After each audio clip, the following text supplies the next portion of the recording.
आगाज से अच्छा तेरा अंजाम होगा, सफर से अच्छा तेरा मुकाम होगा। बस तू थक कर ना बैठे मंजिल के मुसाफिर, क्योंकि जब भी इतिहास के पन्ने पलटेंगे तो उसमें तेरा भी एक नाम होगा।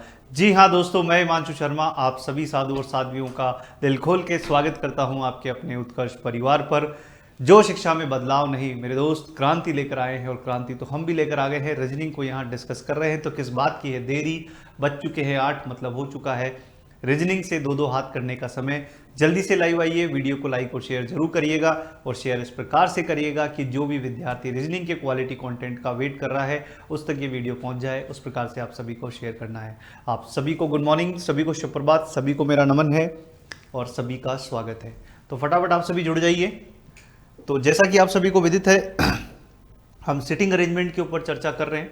आज हम उसी को आगे बढ़ाने वाले हैं, पर उससे पहले आप सभी को बता दें कि उत्कर्ष पर चल रहा है दिवाली का ट्रिपल धमाका। जी हाँ दोस्तों, इस दिवाली उत्कर्ष के साथ कीजिए अपने सपनों को साकार। तो ये ऑफर जो है आपका 24 अक्टूबर से 3 नवंबर के बीच रहने वाला है, जिसमें उत्कर्ष ऐप में एसएससी और रेलवे के सभी ऑनलाइन कोर्सेज पर आपको मिलने वाला है अप टू 90% का discount plus extra validity for 3 months, और साथ ही साथ में रिकॉर्डेड कोर्स फ्री अगर आप लाइव फ्रॉम क्लासरूम कोर्स लेते हैं तो दोस्तों ये आप लोगों के लिए ट्रिपल धमाका उत्कर्ष ऐप के ऊपर चल रहा है। तो आज अभी उत्कर्ष ऐप को डाउनलोड करें, अपने कोर्स को एनरोल करें और अपनी मजबूत तैयारी को शुरू करें। चलिए शुरू करते हैं। सिटिंग अरेंजमेंट जो हमारी चर्चा का विषय बना हुआ है।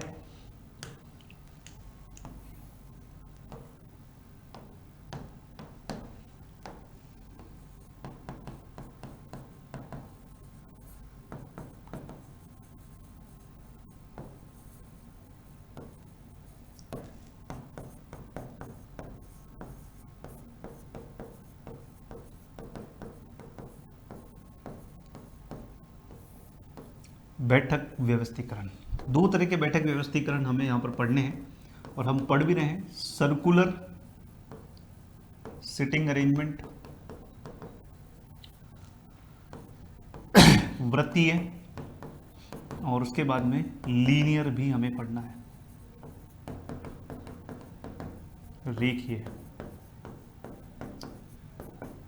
तो चलिए पहले सर्कुलर सिटिंग अरेंजमेंट का एक क्वेश्चन जो मैंने आप लोगों को करने के लिए दिया था, हम इसी से अपनी शुरुआत करते हैं। ये क्वेश्चन आप लोगों के लिए ट्राई योर सेल्फ में था, तो इससे अपनी बात को शुरू करते हैं। A B C D E F G H 8 लोग केंद्र की ओर मुंह करके बैठे हुए हैं। अब यहाँ इस क्वेश्चन में आप लोगों को सीखने को मिलेगा कि कैसे कभी कभी इंफॉर्मेशन को स्किप किया जाता है, उसका यूज फिर बाद में करते हैं, कैसे उसको हम बनाते हैं। देखो, क्वेश्चन को आपको एक ही बार रीड करना होता है, एग्जाम में बार बार क्वेश्चन को रीड नहीं करना होता, क्योंकि जैसे जैसे सिटिंग अरेंजमेंट के क्वेश्चन का साइज बढ़ेगा तो क्वेश्चन को वापस रीड करना फिजिबल नहीं होगा। तो हम कैसे देखो इन्फॉर्मेशन को लिखते चलते हैं। एक होती है डायरेक्ट इन्फॉर्मेशन, एक होती है इनडायरेक्ट इन्फॉर्मेशन। डायरेक्ट इन्फॉर्मेशन वो इन्फॉर्मेशन जिसे पढ़कर उसे डायग्राम के अंदर बिठाया जा सके। इनडायरेक्ट इन्फॉर्मेशन वो जिसे हम डायग्राम में अभी नहीं बिठा पा रहे हैं तो उसे साइड में शॉर्ट में लिख लेते हैं। तो देखो A B C D E F G H केंद्र की तरफ मुंह करके बैठे हैं वृत्त के चारों ओर। तो आप लोग इतना सभी समझ पा रहे हैं कि यहाँ पर इधर की तरफ राइट चलेगा और इधर की तरफ लेफ्ट चलेगा। ई व जी हमेशा एक दूसरे के निकट बैठते हैं। अब देखो ई और जी एक साथ बैठेंगे तो ई और जी ऐसे भी बैठ सकते हैं, ऐसे भी बैठ सकते हैं। पहले ही इंफॉर्मेशन में दो केस नहीं बनाएंगे अपन, इसको साइड में ऐसे लिख लेते हैं, ई और जी एक साथ बैठते हैं। ये हो गई इनडायरेक्ट इंफॉर्मेशन। जो बैठेगी उसे डायरेक्ट, जो नहीं बैठेगी उसे यहां साइड में लिखते चलेंगे। डी सी के दाएं को तीसरे स्थान पर बैठता है, तो इस लाइन को अपन बिठा सकते हैं। डी सी के दाएं को तीसरे स्थान पर बैठता है, तो सी यहां, तो डी सी के दाएं को तीसरे स्थान पर, पहला, दूसरा और तीसरा डी सी के दाएं को तीसरे स्थान पर बैठ गया। एफ एच के बाएं को दूसरे स्थान पर बैठता है। तो अभी ना तो एफ है ना एच है, तो एफ ऐसे लिख लो शॉर्ट में, एफ एच के बाएं को दूसरे स्थान पर बैठता है। सी कभी भी ए के अगले स्थान पर नहीं बैठता है। सी कभी भी ए के अगले स्थान पर नहीं बैठता। इसका मतलब सी के आसपास ना तो इधर कभी ए बैठेगा, ना सी के आसपास इधर कभी ए बैठेगा। फिर लिखा है डी कभी भी जी के अगले स्थान पर नहीं बैठता है। तो डी के स्थान, डी के पास में ना तो जी यहां बैठेगा और जी ना ही यहां बैठेगा, तो यहां पर भी जी नहीं बैठेगा। फिर लिखा है एच डी और सी का पड़ोसी नहीं है। एच ना तो डी के पास में होगा और ना ही सी के पास में होगा। H ना तो D के पास में होगा और ना ही C के पास में होगा। तो H के बैठने के लिए कितने स्थान बचे हैं?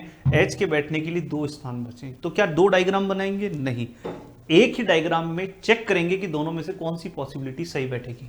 हमारे पास H यहां पर है भी, एक बार H को यहां बिठा के देखते हैं, H1।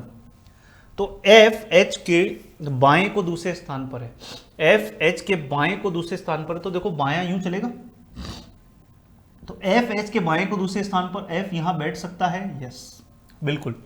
अगर मैं H को यहां बिठाता तो F H के बाएं को दूसरे स्थान पर पहला और दूसरा D नहीं बैठने देता। इसका मतलब ये होता कि H यहां नहीं बैठ पाएगा, H जो है वो यहां पर ही बैठेगा और F जो है वो यहां पर ही बैठेगा। ये H और F का स्थान क्लियर हो गया, ये इंफॉर्मेशन भी बैठ गई। अब देखो बचा हुआ, अब क्वेश्चन तो समाप्त हो गया है, अब जो बची हुई इंफॉर्मेशन है इसी से अपन को क्वेश्चन को बिठाना है। ए ना तो यहां होगा ना यहां होगा, ए ना तो यहां होगा ना यहां होगा, ठीक है। और जी जो है, एच जो है वो तो बैठ चुका है, ए ना तो यहां बैठेगा ना यहां बैठेगा। अच्छा, ए के सी कभी भी ए के अगले स्थान पर नहीं बैठता है, तो सी कभी भी जो है वो ए के अगले स्थान पर नहीं बैठता, वो हो गया हमारे पास में, ठीक है। डी सी के दाएं को तीसरे स्थान पर बैठता है। अच्छा, ये लाइन जो है ये रह गई थी लिखना, डी सी के दाएं को तीसरे स्थान पर बैठता है, ये लाइन रह गई थी तो इसको हम यहां लिख लेते हैं। तो डी सी के दाएं को, अच्छा ये तो लिख दिया था ना अपन ने, डी सी के दाएं को तीसरे स्थान पर बैठता है, एफ एच के बाएं को दूसरे स्थान पर बैठता है, एफ एच के सी कभी भी एक अगले स्थान पर नहीं बैठता, और डी कभी भी जो है 1 2 3 4 5 6 7 8, और ये हमारा जो है सी जो है वो बैठ चुका है, एफ और एच हमारे पास में यहाँ पर बैठ चुके हैं, और एच डी और सी का पड़ोसी नहीं है, तो एच जो है वो डी और सी का पड़ोसी नहीं है। देखो अब यहां पर बात को समझिएगा कि यहां पर ए यहां नहीं बैठ सकता, यहां नहीं बैठ सकता, और अगर आप बात करते हैं जी की, तो जी यहां नहीं बैठ सकता, और जी जो है वो यहां नहीं बैठ सकता, तो जी का रोल तो खत्म हो गया, तो जी यहां आ सकता है, यहां आ सकता है, यहां आ सकता है, ठीक है। और यहां पर अगर हम बात करें तो डी कभी भी जी के अगले स्थान पर नहीं बैठता। अच्छा, अब ये लाइन जो हमारी शुरुआत में बची थी, ई और जी एक साथ बैठेंगे, इस लाइन को इस्तेमाल करने का समय आ गया है कि ई और जी एक साथ बैठने वाले हैं। तो ई और जी देखो एक साथ कैसे बैठ सकते हैं, अगर आप ई को यहां बिठाते हो तो जी नहीं बैठ पाएगा, अगर आप ई को यहां बिठाते हो तो जी नहीं बैठ पाएगा, ई को यहां बिठाते हो तो जी नहीं बैठ पाएगा, ई को यहां बिठाते हो तो जी नहीं बैठ पाएगा। इसका मतलब ई और जी यहीं पर बैठेंगे दोनों। अब इसमें कहां बैठेगा, तो देखो ई यहां बैठेगा, जी यहां बैठेगा, तो वो संभव नहीं है, तो इसका मतलब ई यहां बैठेगा और जी यहां बैठेगा। ये वाली इंफॉर्मेशन देखो सबसे एंड में काम आ गई है, और इससे हमारा ये ई और जी भी बैठ गया। अब देखो ए यहां नहीं आएगा, यहां तो वैसे भी नहीं आ सकता, ए यहां नहीं आएगा तो ए कहां बैठेगा, ए यहां बैठेगा। अब एक ही व्यक्ति बचा है, एक ही सीट बची है, तो वो व्यक्ति कौन है जो बैठना बाकी रह गया है, तो देखो बी बाकी रह गया है, बी कहीं नहीं बैठ पाया तो बी यहां आ जाएगा। तो A B C D E F G H ये सारे जो हैं वो व्यक्ति बैठ गए हैं, और ये जो क्वेश्चन मैंने आपको दिया था इसका डायग्राम इस प्रकार से बनने वाला है, ठीक है। अब आपसे इसमें क्वेश्चन पूछा गया था बी के बाईं और दूसरे स्थान पर कौन है, तो बी के बाईं और दूसरे स्थान पर कौन है, तो बी के बाईं और दूसरे स्थान पर ये रहा बी, बायां यूं चलेगा पहला और दूसरा, तो बी के बाईं और दूसरे स्थान पर कौन है, बी के बाईं और दूसरे स्थान पर ए है, यानी कि डी ऑप्शन जो है इसका सही आंसर होगा, ठीक है। इस क्वेश्चन का आंसर आप लोग करिए, डायग्राम आप सभी ने बना ही लिया है, इस क्वेश्चन का आंसर आप लोग करिए।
तो देखिए इस क्वेश्चन में आपसे बोला गया है 5 में से 4 जोड़े समान हैं, 5 में से 4 जोड़े क्या है, समान है, कौन सा जोड़ा इस संबंध से संबंधित नहीं है। तो देखिएगा यहाँ पर आपके पास में डायग्राम है 1 2 3 4 5 6 7 और ये 8, और जो व्यक्ति हैं वो हम बना लेते हैं AHBC AHBC AHBC GEDF, ये आपको लोग दे रखे हैं। अब 5 में से 4 जोड़े समान हैं, तो देखो किस प्रकार से समान है। C और H एक का गैप है, B और A एक का गैप है, F और E एक का गैप है, A और C यहाँ 2 का गैप आ रहा है, ये अलग आ जाएगा, और D और G एक का गैप है। तो A और G में 2 का गैप आ रहा है, बीच में 2 व्यक्ति हैं, बाकी सब में 1, बस। तो ये आपका A और C क्या हो जाएगा, अलग हो जाएगा।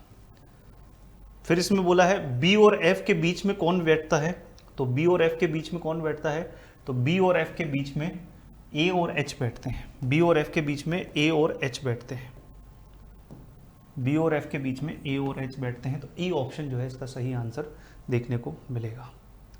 तो क्लियर हो गया, ये क्वेश्चन भी कर सकते हैं ऐसे क्वेश्चन को, ठीक है। अगला क्वेश्चन देखिएगा,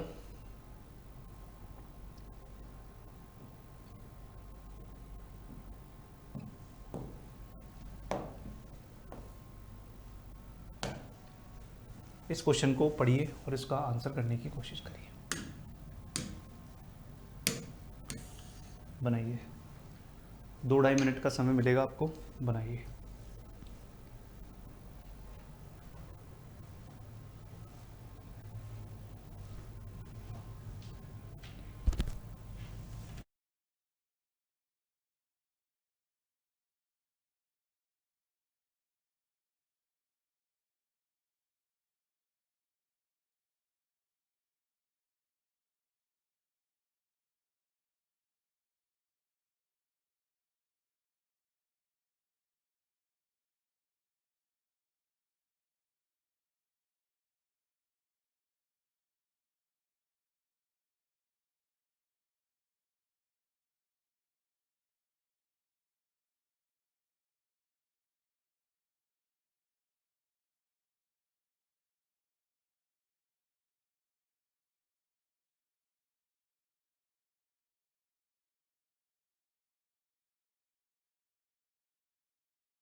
देखिए भाई, इस क्वेश्चन का आंसर क्या बनने वाला है, तो बनाते हैं। देखिए इसका डायग्राम,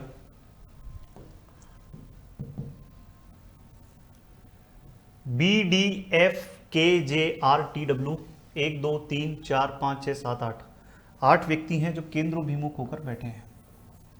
ये 1 2 3 4 5 6 7 8, 8 लोग हैं जो केंद्रोभिमुख होकर बैठे हैं।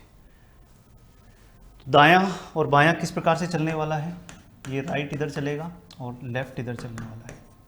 ठीक है, एफ डब्ल्यू के दाएं चौथा और डी के बाएं दूसरा है। तो एफ डब्ल्यू के दाएं चौथा और यही एफ जो है वो डी के बाएं दूसरा है। तो डी को यहाँ बिठाया, एफ डी के बाएं दूसरा है तो एफ डी के बाएं दूसरा है। और एफ जो है वो डब्ल्यू के दाएं चौथा है, तो डब्ल्यू को कहाँ बिठाऊं कि डब्ल्यू के दाएं चौथा हो जाए, तो पहला दूसरा तीसरा चौथा, तो डब्ल्यू के दाएं चौथा हो गया। के जे के बाएं तीसरा है, जो डब्ल्यू और डी का निकटतम पड़ोसी नहीं है, जो मतलब कौन, जे। के जे के बाएं तीसरा है, इसको साइड में लिख लेते हैं, के जे के बाएं तीसरा है, जो मतलब कौन, जे डब्ल्यू या डी का निकटतम पड़ोसी नहीं है, जे डब्ल्यू और डी का निकटतम पड़ोसी नहीं है।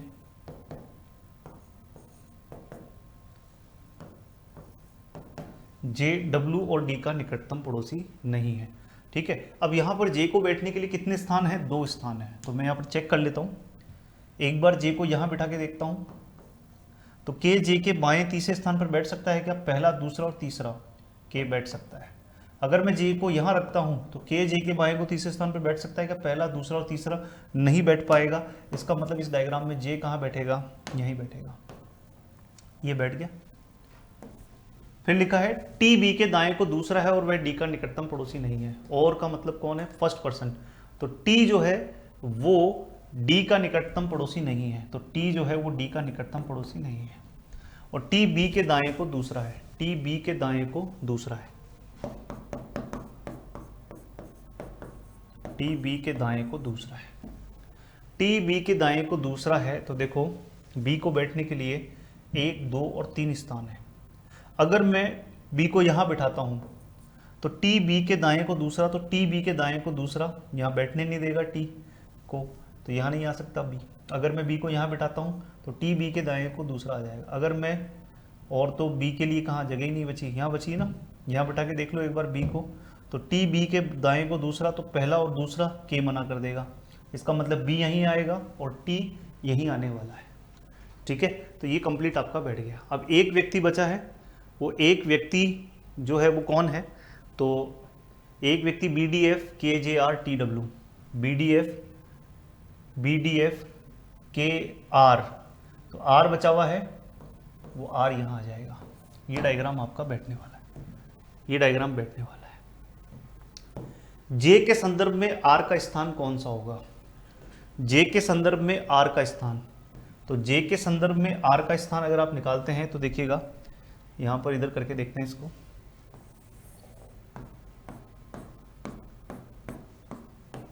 तो ये डायग्राम जो दे रखा है आपको, T J B W, T J B W के डी आर एफ, ये बनने वाला है। तो जे के संदर्भ में आर का स्थान, तो जे के संदर्भ में आर का स्थान देखें तो आप अगर यूं चलते हो तो पहला दूसरा तीसरा, दाएं तीसरा, या के जे के संदर्भ में आर का स्थान, या फिर यूं चलते हो तो पहला दूसरा तीसरा चौथा और पांचवा, या फिर बाएं चौथा बाएं पांचवा, 1 2 3 4 5, बाएं पांचवा। तो ऑप्शन में दोनों में से जो भी मिलेगा वो आंसर आ जाएगा। दाएं तीसरा तो नहीं मिल रहा है, बाएं पांचवा मिल रहा है, मतलब कि डी ऑप्शन जो है इसका सही आंसर देखने को मिलेगा। ठीक है, टी के बाएं तीसरा कौन है, तो टी के बाएं तीसरा कौन है, टी के बाएं तीसरा, ये रहा टी, तो टी के बाएं तीसरा कौन है, बाएं, तो ये तो राइट इधर चल रहा है और लेफ्ट इधर चल रहा है। टी के बाएं तीसरा, पहला दूसरा और तीसरा, तो टी के बाएं तीसरा कौन है, डब्ल्यू है, तो टी के बाएं तीसरा कौन है, B option is the correct answer, B option is the correct answer. अगला क्वेश्चन जो है आप अपने स्क्रीन पर देख पा रहे हैं, क्वेश्चन को ट्राई करिएगा, इसका आंसर क्या बनने वाला है। इस क्वेश्चन का आंसर निकालिएगा। ऐसे क्वेश्चंस, मिलते जुलते क्वेश्चंस मैं ऑलरेडी आप लोगों को करवा चुका हूं, तो आप बना सकते हो इसका आंसर क्या बनने वाला है।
यहाँ अगर आप देखें तो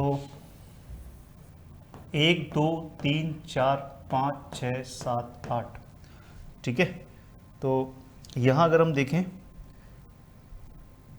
तो इस डायग्राम के अंदर आपको दे रखा है RFTJ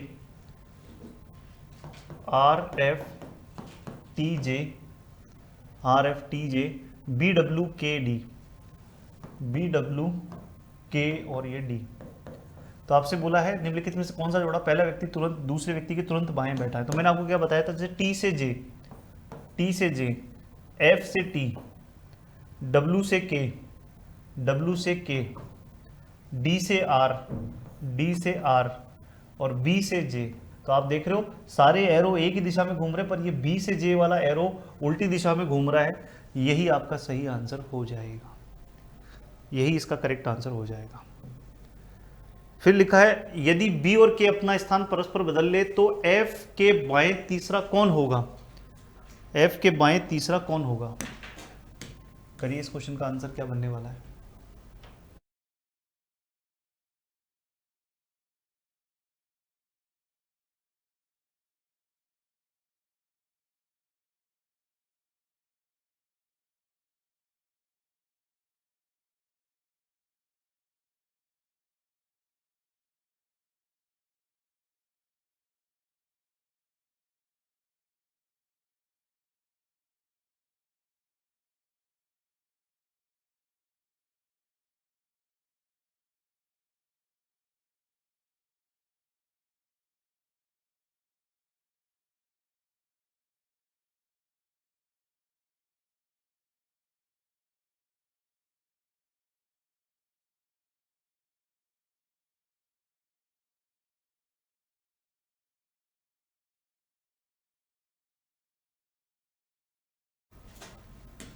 तो देखिए यदि F और B और K अपना स्थान आपस में बदल लें तो ये 1 2 3 4 5 6 7 8, ठीक है। तो इसमें आपको दे रखा है TFRD के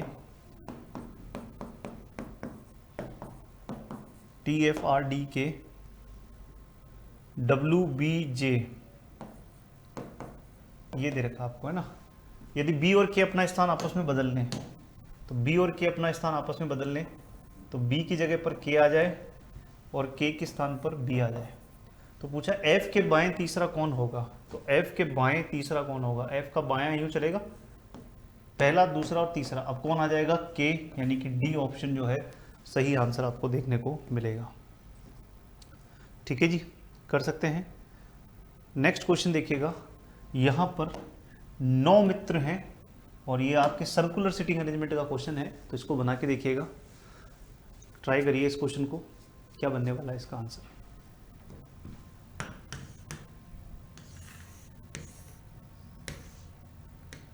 चलिए बनाइए।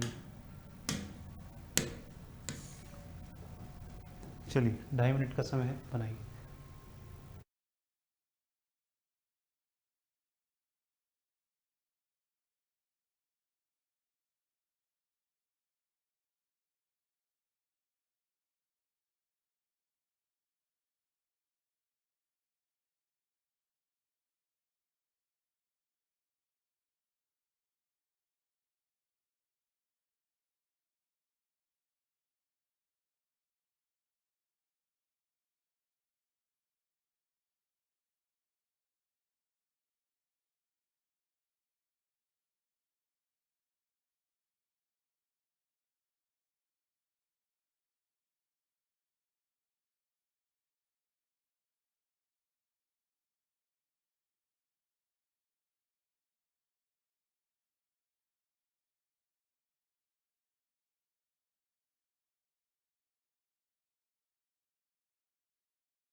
को किस प्रकार से बनाने वाले हैं हम, तो 9 लोग हैं, घबराने की जरूरत नहीं है, काफ़ी टाइम दिया है क्वेश्चन को करने के लिए।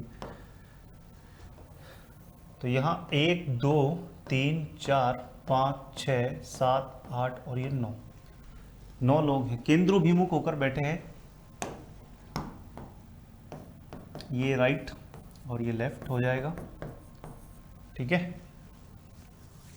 ए डी के बाएं को दूसरा बैठा है, ए डी के बाएं को दूसरा है, तो ए डी के बाएं को दूसरा है, तो ये ए डी के बाएं को दूसरा है। के एफ के दाएं को तीसरा बैठा है, तो यहां पर इसको अपन साइड में लिख लेते हैं, के एफ के दाएं को तीसरा बैठा है। न तो के न ही एफ ए या डी का निकटतम पड़ोसी है, न तो के न ही एफ ए या डी का निकटतम पड़ोसी है, तो न तो के न ही एफ ए या डी का निकटतम पड़ोसी है। तो फिर इसका मतलब ये हुआ कि के और एफ जो है इन 4 जगह के अंदर ही आने वाले हैं, और के एफ के दाएं को तीसरा है, तो के एफ के दाएं को तीसरा है, तो देखो यहाँ पर एफ और 1 2 और 3, तो के यहाँ आ जाएगा। इसके अलावा आप बिठाओगे एफ को यहाँ, तो 1 2 3 और 4 यहाँ, सॉरी यहाँ बिठाओगे तो 1 2 और 3 यहाँ बैठने नहीं देगा, क्योंकि के यहाँ आ नहीं सकता। यहाँ बिठाओगे तो 1 2 3 ए नहीं बैठने देगा, और अगर आप यहाँ बिठाओगे एफ को तो 1 2 3 यहाँ पर के नहीं बैठ सकता। तो इसका मतलब इस डायग्राम में के और एफ यहीं पर ही बैठ पाएंगे। हो गया। जी और एच एक दूसरे के निकटतम पड़ोसी है, तो जी और एच को लगातार 2 सीट चाहिएगी। जी बैठ जाएगा तो एच नहीं बैठ पाएगा, जी बैठ जाएगा तो एच नहीं बैठ पाएगा, जी बैठ जाएगा तो एच नहीं बैठ पाएगा, तो जी और एच यहीं बैठेंगे। अब इसमें जी और एच कहाँ बैठेंगे वो अभी एक चर्चा का विषय है, पर हाँ ये दोनों सीट जी और एच के लिए बुक हो चुकी है। ई एच के दाएं को तीसरा बैठा है, ई एच के दाएं को तीसरा बैठा है, तो ई एच के दाएं को तीसरा बैठा है। अगर एच यहां हुआ तो ई एच के दाएं को तीसरा, पहला दूसरा और तीसरा ए नहीं बैठने देगा। इसका मतलब एच यहां होगा और 1 2 और 3 ई यहां होगा। इसका मतलब जी यहां आ जाएगा और एच यहां आ जाएगा, और 1 2 3 ई यहां जाएगा। बी एफ का निकटतम पड़ोसी नहीं है, तो बी एफ का निकटतम पड़ोसी नहीं है, तो बी यहाँ नहीं बैठ पाएगा, तो बी कहाँ आ जाएगा, यहाँ आ जाएगा। बैठ गया। सब व्यक्ति बैठ चुके हैं, एक व्यक्ति बचा है, तो एक व्यक्ति कौन बचा है, तो आपका ए बी सी बचा है, वो सी यहाँ आ जाएगा, और ये डायग्राम आपका कंप्लीट हो गया। इस प्रकार से ये डायग्राम आपका बनने वाला है। तो निम्नलिखित में से कौन सा जोड़ा सी के निकटतम पड़ोसी को दर्शाता है, कौन सा जोड़ा सी के निकटतम पड़ोसी को दर्शाता है, तो सी के निकटतम पड़ोसी है डी और एफ, डी और एफ, ये ऑप्शन इसका आंसर होगा। अगले जो 2 क्वेश्चन है वो आप लोगों के लिए ट्राई योरसेल्फ में है। एक तो ये वाला ट्राई योरसेल्फ में है, इसको करिएगा, इस क्वेश्चन को ट्राई करिएगा। एक ये वाला ट्राई योरसेल्फ में है, इसको करिएगा, और एक ये भी ट्राई योरसेल्फ में है। ये 3 क्वेश्चन जो है इसी डायग्राम के ऊपर बेस्ड हैं। तो ये जैसे ही आपका वीडियो समाप्त होता है, ये तीनों क्वेश्चन, ये डायग्राम बना लीजिएगा, और तीनों क्वेश्चन जो है इसी डायग्राम के ऊपर बेस्ड हैं, तो आप इनको करने की कोशिश करिएगा। अगली क्लास में इन्हीं क्वेश्चंस को करके फिर हम थोड़े से लीनियर सिटिंग अरेंजमेंट के क्वेश्चंस जो हैं वो हम बनाने वाले हैं, जिसमें डबल रो वाले जो क्वेश्चंस हैं उनके ऊपर हम चर्चा करने वाले हैं। तो आई होप आज का लेक्चर आपने एंजॉय किया होगा। मिलते हैं नेक्स्ट लेक्चर में, पर उससे जाने से पहले आप सभी को बता दें एक बार फिर से कि उत्कर्ष पे चल रहा है दिवाली का ट्रिपल धमाका। इस दिवाली उत्कर्ष के साथ कीजिए अपने सपनों को साकार। उत्कर्ष ऐप में एसएससी और रेलवे के सभी ऑनलाइन कोर्सेज पर 90% तक का discount plus extra validity of 3 months और रिकॉर्डेड कोर्स फ्री अगर आप लाइव फ्रॉम क्लासरूम बैच लेते हैं तो ये ऑफर 3 नवंबर तक ही है। तो अभी उत्कर्ष ऐप पर जाएं, अपने कोर्स को एनरोल करें और अपनी मजबूत तैयारी को शुरू करें। तो मिलते हैं नेक्स्ट लेक्चर में, तब तक अपना ध्यान रखिए, स्वस्थ रहिए, मस्त रहिए, जबरदस्त रहिए। जय हिंद, जय Bharat. Thank you so much.